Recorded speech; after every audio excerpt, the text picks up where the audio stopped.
Hello friends, आज આપણે વડી અને બટેકાનું શાક બનાવશું। આ મગના દાળની વડી છે। હવે મેં એક પેન લીધો છે, એની અંદર 4 મોટા ચમચા તેલ લીધો છે અને એ વડી એડ કરીને આપણે એને તળી લેશું। તો આપણી આ વડી તળાઈ ગઈ છે, એને કાઢી લેશું આપણે। હવે મેં આ એક કુકર લીધો છે, એની અંદર 2 ચમચા મોટા તેલના લેશું અને અંદર 1 ચમચી જીરો એડ કરશું। जीरो संतड़ाई जाए એટલે આપણે એની અંદર ડુંગળી ઝીણી ઝીણી સમારેલી લીધી છે ડુંગળી એડ કરશું।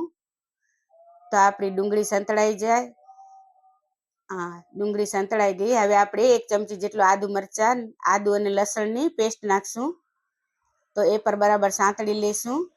એ સંતળાઈ જાય એટલે આપણે આ 2 મરચા મોટા મોટા મેં કટ કરી લીધા છે, એ પણ એની અંદર એડ કરી દેશું અને બરાબર સાંતળી લેશું। આ 2 ટમેટાની પેસ્ટ બનાવી છે, એ ટમેટાની પેસ્ટ પણ આપણે અંદર એડ કરી દેશું અને ટમેટાની પેસ્ટ એકદમ કૂક થઈ જાય એટલે આપણે એની અંદર ધાણા મરચાં અને હળદર જીરાનો પાવડર નાખશું।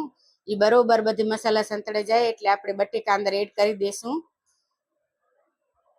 પછી આપણે એની અંદર વડી પણ નાખી દેશું અને આ મેં બે કપ જેટલો પાણી લીધો છે, પાણી એડ કરશું અને હલાવી લેશું અને ટેસ્ટ પ્રમાણે મીઠું નાખી અને ઢાંકણ ઢાંકી દેશું અને 2 વિસલ થાય ત્યાં સુધી આપણે એને કૂક કરી લેશું।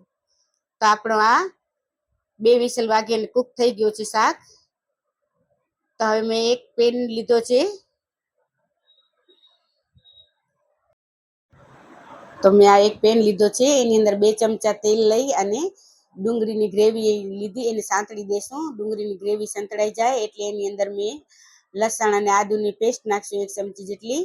એ પણ સંતળાઈ જાય એટલે આપણે એની અંદર ઝીણા સમારેલા મરચાં એડ કરશું, એને એકદમ સાંતળી લેવાના। આ એક વાટકી મેં દહીંની લીધી છે, એને ધાણા મરચાં હળદર અને જીરાનો પાવડર નાખીને એક પેસ્ટ બનાવી છે, એ પેસ્ટ પણ આપણે એનામાં ઉમેરી દેશું અને એકદમ સાંતળી લેશું।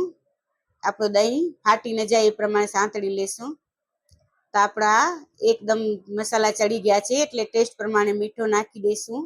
મીઠું નાખી હલાવી અને આપણે જે શાક કુકરમાં બનાવ્યો હતો એ શાક એની અંદર એડ કરી દઈશું અને અમે 2 કપ જેટલો પાણી લીધો છે, પાણી નાખી અને ઢાંકણ ઢાંકીને રાખી દઈશું। 5 મિનિટ સુધી એને ચડવા દઈશું। તો તૈયાર છે આપણો આ વડી અને બટેકાનું શાક। તમે જોઈ શકો છો એકદમ સરસ થયું છે, તો તમે પણ ચોક્કસથી બનાવજો। તો આપણે આ વડીના શાકને કોથમીરથી ગાર્નિશિંગ કરીશું। Printer in one hand, masala in the other. Cooking with Pushpa like no another. Taste it super hit. Recipes ekdam hit.